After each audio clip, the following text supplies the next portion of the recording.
SPAK në fakt ka qenë pothuajse në të gjithë Shqipërinë i angazhuar me hetuese prokuror për mbarvajtjen e zgjedhjeve. Çfarë është regjistruar deri më tani lidhur me krimet zgjedhore? Si ka qenë problematika e këtyre zgjedhjeve, ndoshta duke bërë edhe një lloj krahasimi me ato të 2021-shit apo me zgjedhjet e më përparshme? Në ndryshim nga zgjedhjet e mëparshme ku SPAK angazhohej, SPAK-u nga 2019 kur u bë funksionar si strukturë, bazuar në denuncimet në këtë vit, SPAK publikoi një strategji të posaçme, sipas të cilës u angazhuan të 20 prokurorët të caktuar në të gjitha qarqet për të monitoruar e për të parandaluar çdo krim elektoral që është në kompetencë të prokurisë posaçme. E për këtë arsye 20 prokurorëve të ndarë në qytetet më të mëdha, ju bashkangjitën edhe 60 hetuesit e Byrosë Kombëtare të Hetimit, e po ashtu dhe hetues financiar. Ne kemi parë publikisht disa njoftime dhe të prokurisë posaçme mbi veprimet hetimore, më e fundit ishte ajo që ju anoncuat për publikun mbi ndalimin e shtasit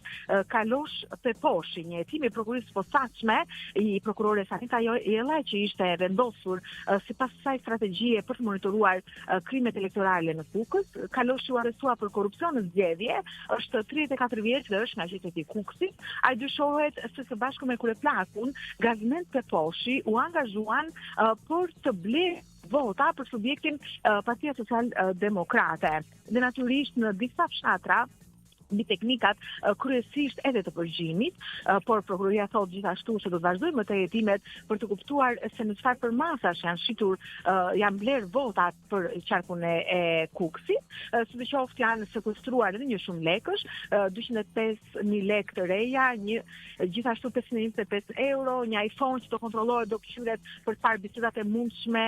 midis të dyshuarve edhe personave të tjerë, por dhe një automjet. Ndaj shtetesit Kalosh Peposhi ditën e sotme në orën 12 në gjykatën e posaçme kundër krimit të organizuar dhe korrupsionit, një gjyqtare e posaçme, zonja Kleva Deda, do të kryesojë seancën gjyqësore ndaj të dyshuarit Kalosh Peposhi, ku natyrisht prokuroria e posaçme do të shikojmë se cila do të jetë kërkesa, nëse do kërkojë që të vendoset arrest në burg apo do kërkojë mas më të lehtë, megjithatë për shkak të veprës penale shanset janë që të kërkohet mas sigurimi personal ndaj të dyshuarit, ndërkohë që kryeplaku vazhdon të jetë në kërkim.